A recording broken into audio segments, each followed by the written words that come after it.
where we are going to be looking at advanced social media management. So in lesson 8, you're going to be learning about social media reputation management, as well as the keys to successful reputation management. We are going to learn about community management, as well as some community management strategies that you can implement. And finally, we're going to be looking at social media budget allocation. So where should your budget be going? Let's jump into online reputation management. This is also known as ORM. Before we begin though, I would like to know, can you remember what online reputation management is? We learned about this in lesson 8 of module 1, which I know was a long time ago, but do you have any idea of what reputation management entails, and specifically relating to online? As a recap, online reputation management refers to the influencing and controlling of a group's reputation online. But we can also zoom in on this concept specifically for social media. And when we look at it in terms of social media, reputation management is the process of tracking, monitoring, listening, and engaging with online conversations in order to positively shape your brand perception on social media.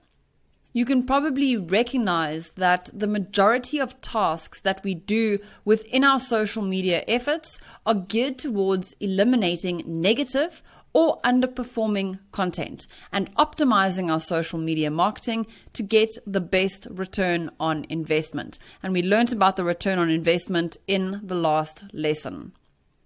Your online reputation is not only about the content on your social channels.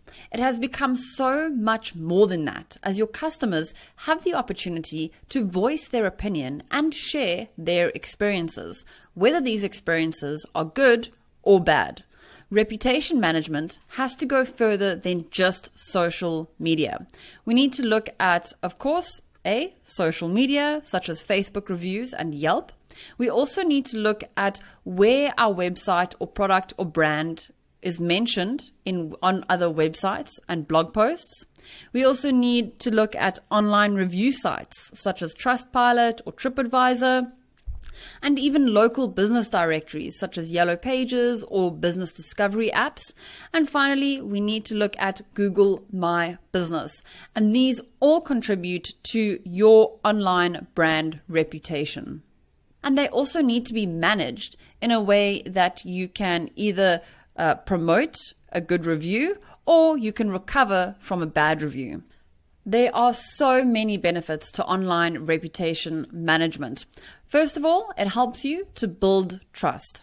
As we know, consumers are more likely to trust other people than they will brands, and having a visibly good reputation online enhances trust in your brand. It also allows you to increase profits. Higher ratings builds trust and therefore leads to more purchases. Some other benefits of having a good reputation online is that you are able to attract top talent.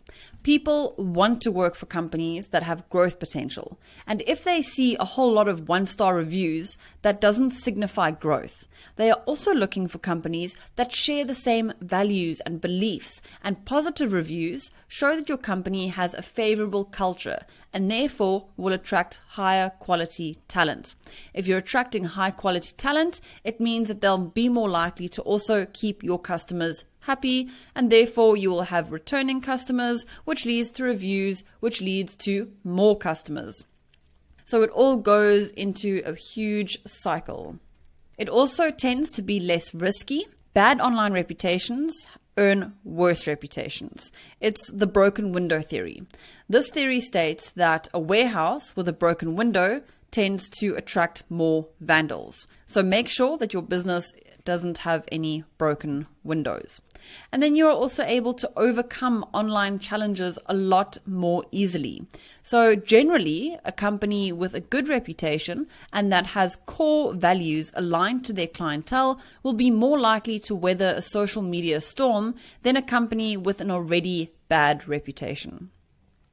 Reputation management is not only about reacting to negative comments or negative reviews, but it's also about building a brand that is aligned with its core values and the primary needs of its target audience. So how do we successfully manage our online reputation? First step is to focus on engagement. We need to respond to queries online, listen to what the customer has to say, and then solve their challenges to build trust and to build loyalty. On that note, try to resolve issues that could affect your reputation. Customers usually don't mind if something goes wrong, but they want a response and they want a solution to their challenge. Customers generally expect a response from a brand within 4 hours, but the average company only responds within 10 hours. So imagine how many people you could potentially please if you responded within 4 hours compared to your competitor. You also want to focus on increasing reviews. Read your reviews and check what customers are saying. Monitor and engage with reviews. If a customer has a good experience, then send them a link to review. Post positive comments to social media, and this includes user-generated content. Ask for reviews in a non-direct manner and feature your positive reviews on your website as well as on social media. Focus on Google and Facebook. These are among the top 2 sites that consumers check when researching a product or service. So we've mentioned social media and we've also mentioned Google My Business. When you search for a business, what is the first thing that comes up? Usually a listing, and on the right hand side, what do? Myself personally, I usually go into the GMB listing, and that takes me to the website. I look at reviews, I look at photos, I see what's happening. So according to an online review survey, 63.6% of consumers will read Google reviews before visiting a business. I am definitely part of that 63.6%. Are you? And the last thing is to infer insights from reviews. Like looking into your data, you can gauge how users are feeling about your brand, what is good, what is bad, and then devise actions that you can take from this information to either improve upon what's good as far as you can, or to correct what is bad or what people are complaining about. In reputation management, while you're busy looking around online, you need to monitor specific social signals, such as your company name would be a good one, your company's products or services, high-profile employees, popular industry keywords, as well as your competitors. So create lists of all of these various things so that you know what you're tracking and monitoring. You can also then put this into your online management tool. And again, of course, luckily for us, we have a stack load of tools to help us monitor our online reputation. Some of them are free and some of them are paid for, but the paid or free, for instance, would be Google Alerts, which is awesome. And then we move on to paid. So Grade Us, Delighted, Sprout Social, Names, Reputology, and Ranker. Please go and have a look around. First of all, I would just set up Google Alerts. But if you need more advanced reputation management, then go and have a look at these various softwares that are able to help you out. Again, consider what your budget is, what your company size is, the size of your team, and what your individual needs are for your reputation management. Now that we know what our reputation looks like, we also want to then manage our community efforts. Can anyone remember what community management is? Again, we discussed this in Lesson 8 of Module 1. We went through a quick overview of what it is. Can you remember what community management entails? According to my definition, community management is the process of building an authentic community around a business's brand with customers, employees, and partners through various brand interactions to connect, share, and grow. Why exactly would we want to be building authentic relationships with our community? First of all, it allows you to improve customer service. Our community management has to be applied to our entire customer journey, and it basically forms part of our customer service. The ultimate goal of community management is to grow and engage with a specific audience within your brand's owned social space to attract potential customers or to drive potential customers to make a purchase. So maybe someone has stumbled across your brand and they're interested in your products, but they're not quite ready to buy yet. They contact you on social media and ask you a question about your product. Whether you answer their question or not to their satisfaction will determine whether that drives them to make that purchase. Actively applying community management to nurture and cultivate online relationships, it will improve your chances of converting followers to customers and improving your return on investment. Social media has completely transformed from a broadcast platform to a one-on-one or one-to-few interaction platform between online users and brands. And especially at the moment, what we're seeing in social media with trends is that people are looking to interact more on personal group chats or through Messenger. So this is really something to keep in mind. Community management also allows you to gather feedback as well as new ideas from customers and your audience through real conversations. Learn what customers want and expect with the content you produce, the products, your services, and in terms of getting support from your brand. Don't be afraid to ask them questions, see what they think, hear about what they feel, and really just have a human conversation with your audience. Community management also provides support and value beyond the product or service for customers and followers when they need it, which in turn will drive those customer interactions, conversations, and ultimately sales. It also increases brand and product awareness as discussions start taking place around your brand or product and more people get involved. Now, we have different types of community management that we can implement or that we can focus on. And again, when you're looking at the different types of community management, I want you to consider what your goals are. So first up, we have customer support or success. And this is providing specific platforms for customer support. And with great customer support comes success, of course. As we've seen with various examples that we've gone through, for example, we had the Xbox example in one of our lessons, and they had specifically a Twitter channel just for support queries. So that would be a form of excellent customer support and success. And here you can see their community management coming through, and this is obviously what they've chosen.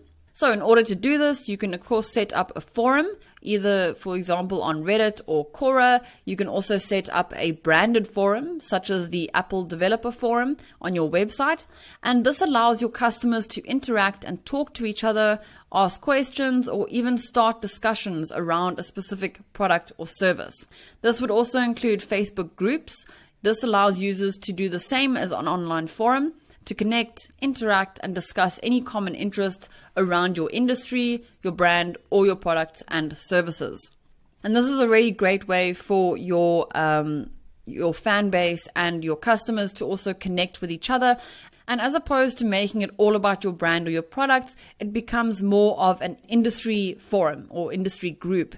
And if you start getting involved in those conversations, this is where you can also position yourself as a thought leader. You can also create a knowledge base on your website, and this is a centralized database where you can keep relevant resources, such as a link to your frequently asked questions page.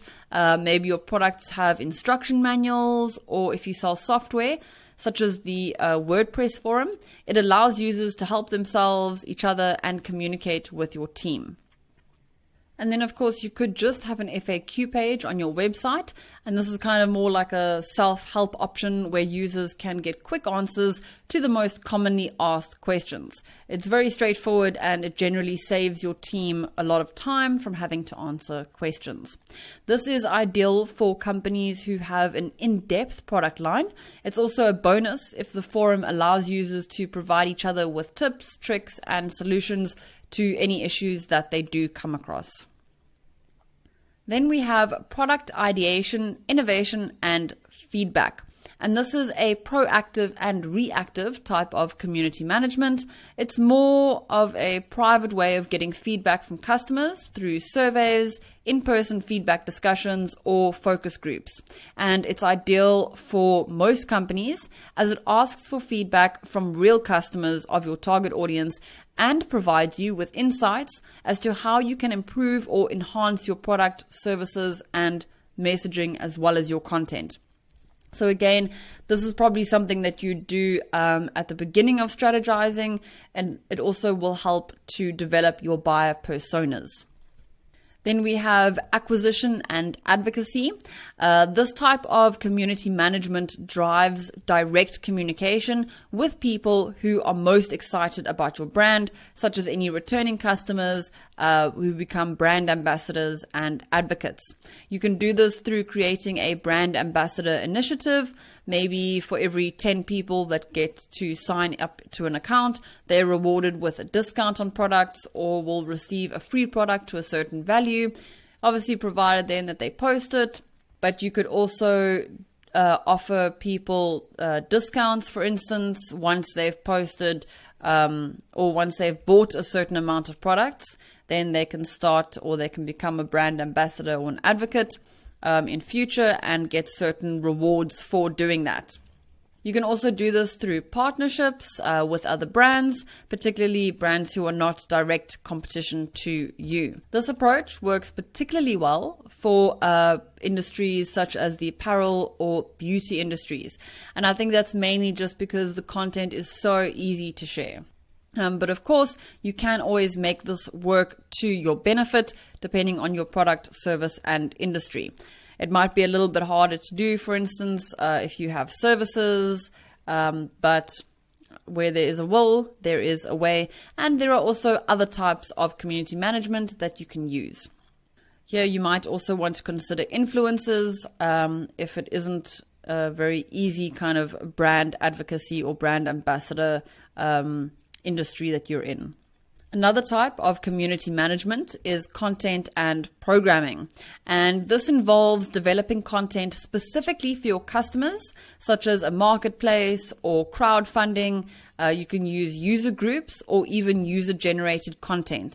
And this is ideal for companies such as Airbnb, whose value is created by the people who join their sites.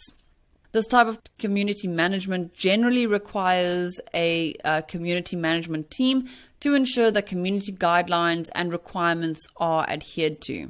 Then you want to look at external engagement. And this is, of course, creating a following on social media. And you can gear one of your social media channels to building a community that promotes brand awareness while also bringing together a community with similar interests. So again, we're looking at Facebook groups. And this, of course, is a good route for most companies to take as part of your social media strategy. And then we have internal engagement. So this would relate to creating an internal community within your organization because it strengthens internal communication as well as a sense of belonging, support, and camaraderie between employees, partners, vendors, and suppliers. So for this, you could use channels such as Slack or Skype to help build this internal community engagement. And again, it is ideal for all companies to take. With so many options available to you, how exactly do you know whether your community management is successful? Again, you don't want to be doing all of these.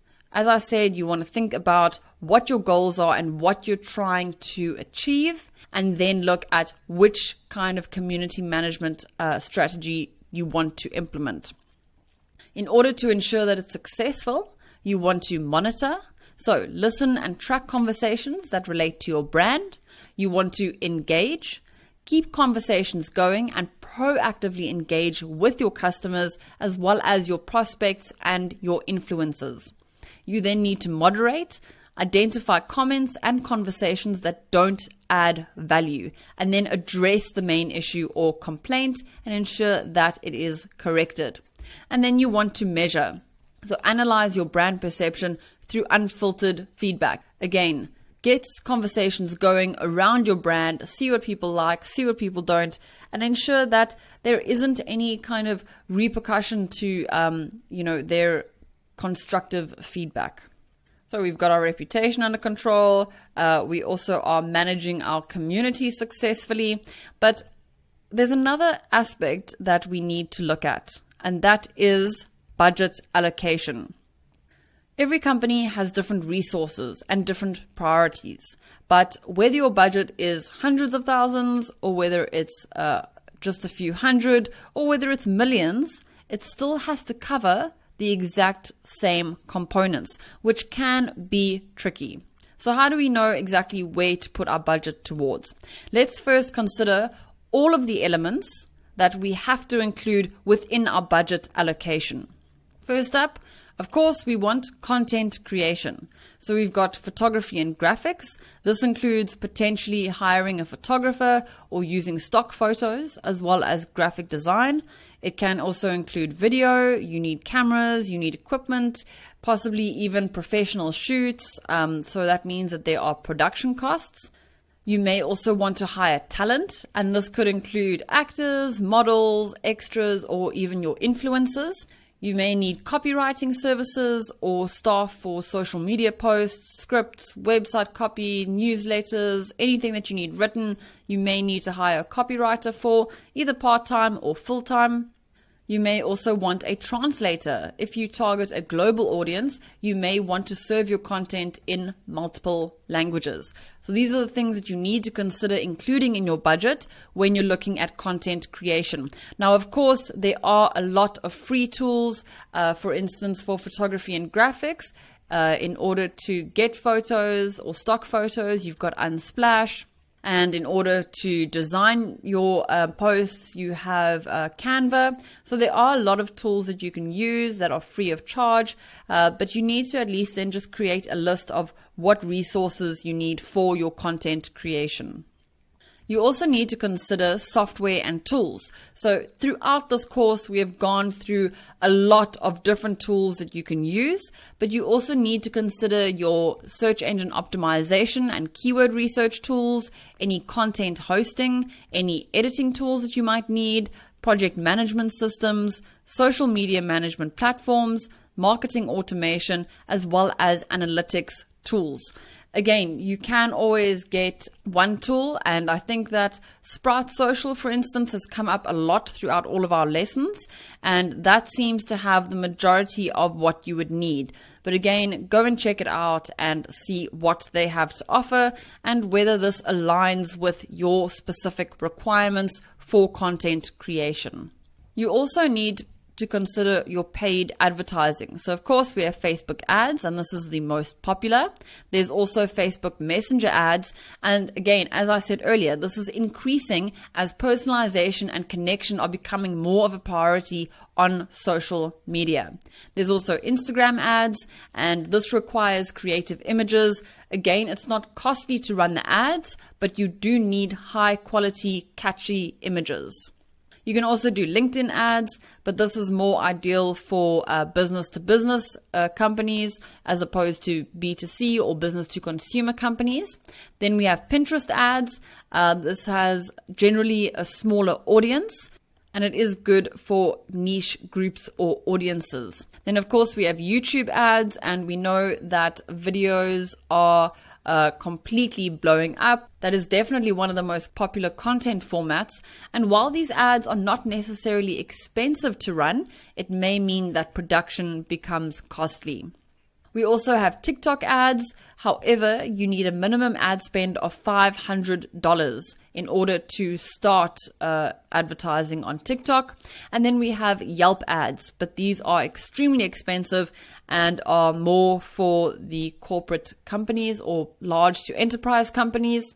And then we have Snapchat ads. But again, your minimum ad spend on Snapchat is $3,000. So if you are looking to get really good reach, I would definitely go for Facebook ads, Instagram ads, and YouTube ads. The rest you can work with organic campaigns. And then we need to consider any paid partnerships. So do you want to run any influencer campaigns, or do you want to run co-branded campaigns?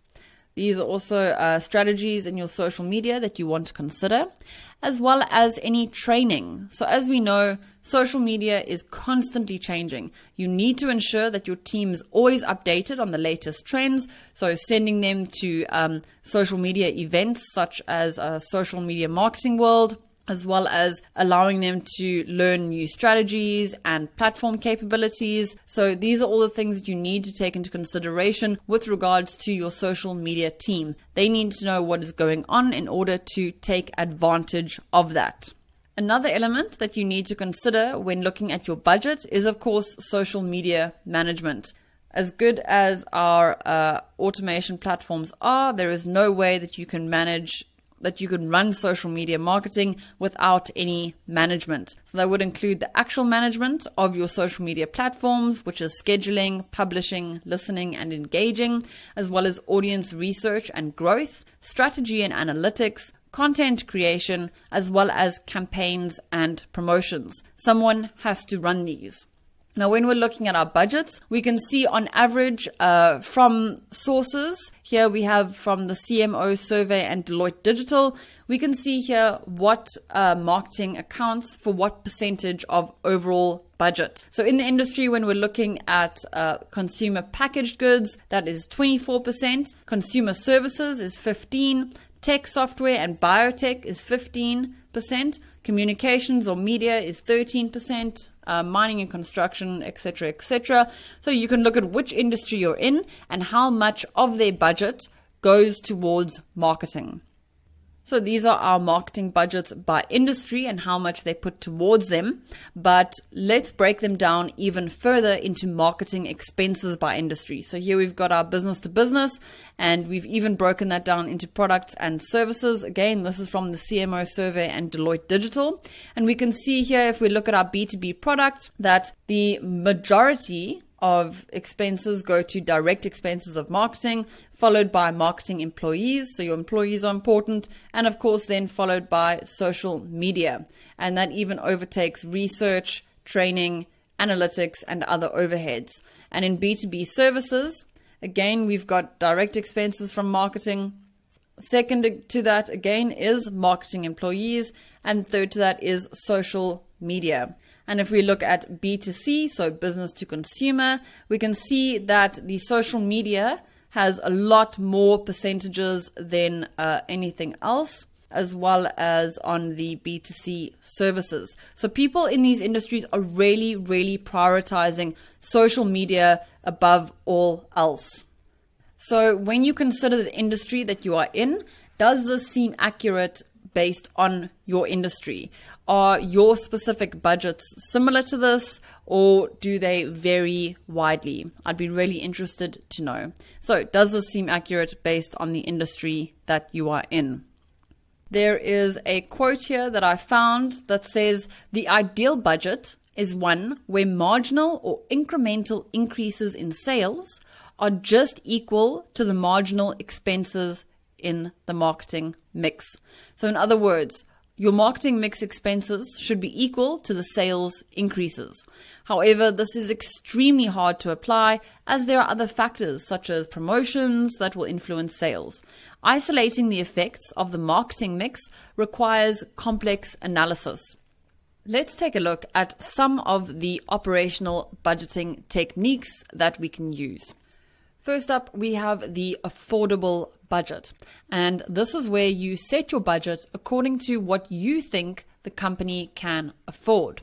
The pro of using this budget is that you won't overspend on your budget. The con, however, is that you are limited when meeting customers' needs. So you may know that a customer would like a certain amount of content or a certain type of content, such as video, but you may not have the budget for it. This is also more of an estimate and a guesstimate based on what you think the company can afford, as opposed to actually looking at the numbers. It's also important to remember that the amount of budget that you put into your social media, the more likely it is that you will get a higher return on investment. So more money equals more ROI, but always stick to what you can afford. There is also the percentage of sales budget, and that is when you calculate your budget as a percentage of your sales. The pro of this is that, again, you will not overspend more than that percentage. The con, however, is that it doesn't cater for any changes in market conditions. So if you estimate that you are going to make 20% more sales on top of last year's amount, and you choose 5% of that to go towards your social media, it means that you can't add more budget to what you already have. There's also the competitive parity budget, and this is based on your competitors' actions and is guided by how much your competitors spend. Now, of course, you want to then observe your competitors' marketing programs and combine this with whatever industry intelligence or industry standard data is available from trade associations or accounting sources. But you can't always get an exact figure on how much your competitors are spending.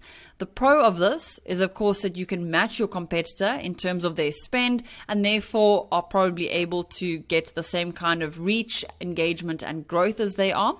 The con, however, is that your marketing targets and positioning strategies may be completely different. It also may be an affordability issue where your competitor is spending more than you are able to. So while this is an option that companies use, I wouldn't necessarily suggest it for small to medium enterprises. There's also the objective and task budget. And this is where you define specific objectives as well as the tasks that are required to achieve these objectives, as well as how much they will cost to carry out. You then see whether you are able to or not. Alternatively, you can prioritize certain tasks according to what your goals are. The pro of this is that it defines your goals and the cost to achieve your goals. The con, however, is that it may be costly and is difficult to link to a specific outcome. We also have the traditional budget, and this is a combination of affordable and objective, where you start with a sum and then allocate that sum to the various categories that you need to cover. So whether it's your content or your paid ads or your employees, etc. The pro of this budget is that you have a defined budget allocation for all the necessary tasks that you need to do. The con, however, is that once that category budget is depleted, you can't do anything else in that category until the next month. But there is also the flexible budget option. And this is actually the most used marketing budget approach. And this is where you assign an amount to each category, but if it depletes, then you can fill it with another category. The pro of this is that if you run out of money in one category, you can always take it from another. The con, however, is that you may not know whether you will need that additional budget within a certain category that you're taking it from. And then finally, there is the zero budget. So this may seem counterproductive, but it's when you list all of your categories and they all start at zero, and then you add as you need to that budget by justifying the cost. The pro of this is that you can allocate budget based on justification. So you will definitely always have budget for areas that you need it in. And the con of that is that you may not have access to budget for certain categories. So when you need budget for a certain thing, there may not be budget available, or you are unable to justify it, which would also not be good. But if you can't justify it, then you probably should not be using it. And finally, we have some lovely budgeting tips that will help you when you are looking at your budget. First of all, focus on specific elements of your strategy. So either you want to prioritize your audience, prioritize a channel, prioritize popular content, prioritize goals or trends. So choose a goal and then ensure that you funnel budget into that specific goal. Or choose a channel and decide to funnel budget into that channel that works for you. Of course, again, go to your Google Analytics, see which of your channels is driving the most conversions, and then pump your money into that. Alternatively, popular content. So maybe take more budget towards video because you know that video gets a good response rate, good engagement, and you can see that users from YouTube are driving to your website and driving conversions, or landing on your website and driving conversions. You also, if you have a small budget, you might then want to rather run ad hoc marketing programs that focus on proven tactics. So again, you may want to prioritize email, you may want to prioritize social media. As we've seen in both B2B and B2C industries, they are prioritizing social media quite highly. And last but not least, ultimately, you want to at least try to hold back up to 10% of your budget in order to handle any unexpected marketing events or to put towards unforeseen opportunities. So if all of a sudden you have a YouTube video and it goes viral, you want to ensure that you might maybe have a little bit of extra money aside that you can use to punt that video and generate even more virality around that. Are you familiar with any of these budgets, and do you currently use any of these budgets? If there's something that I haven't mentioned, maybe you could let me know what budget you use or what works for you.